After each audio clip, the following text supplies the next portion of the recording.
حصل في واقعة أكتر حفلة تخرُّج مثيرة للجدل في مصر وبالتحديد بعد رأس هذه الفتاة صدِّق أو لا تصدِّق مع الصحفي أحمد الجديري. مبدئيًا البنت دي خرّيجة كلية تمريض وكانت بتحتفل بتخرُّجها ورقصت رقصة مثيرة للجدل وصوّرها أحد المصوّرين التابعين للأكاديمية اللي بتدرس فيها ونشر الفيديوهات على السوشيال ميديا. انتقادات كبيرة جدًا ومطالب بتقديم بلاغ للنائب العام ضد هذه الرقصة اللي ما ينفعش تحصل في حفلة تخرُّج، ولكن والدة الفتاة خرجت ووضحت بعض التفاصيل عن فرح وقالت إن التصوير ما كانش معروف إنه هيتم وهينتشر على السوشيال ميديا، وإن بنتها كانت فرحانة لأنها طالعة الأولى على كلية صيدلة فرقصت وما كانتش متخيلة إن الموضوع ممكن يوصل لحد ده.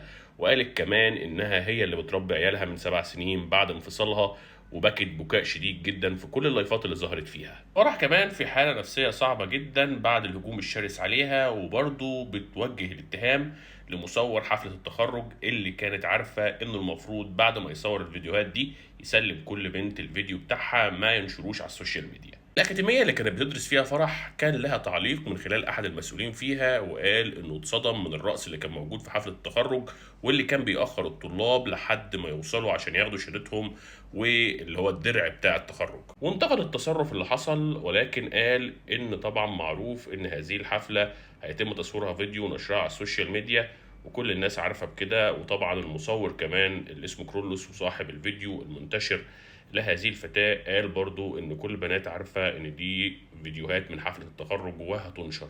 بصراحة يا جماعة حفلات التخرج في مصر بقت حاجة غريبة جدا. انتوا المفروض بتخلصوا مرحلة تعليمية مهمة في حياتكم، بتاخدوا دروعكم وشهاداتكم وانتوا أمام أساتذتكم اللي المفروض تجلوهم، وما يكونش الموضوع بالشكل ده. وفي نفس الوقت يا جماعة أتمنى من المصورين حفلات التخرج والافراح ارحمونا من اللي احنا بنشوفه ده. انت بس مش بتعمل ريتش ولا حاجه، انت بتسيء للبنت وبتسيء لنفسك وبتسيء للجامعه، واحنا كناس متضررين. وفي ناس ما يبقاش تضررهم بسكوت، لا ده كمان بيخشوا يشتموا ويهينوا الناس اللي بتعمل كده، والامر بيبقى مثير للجدل على البايظ.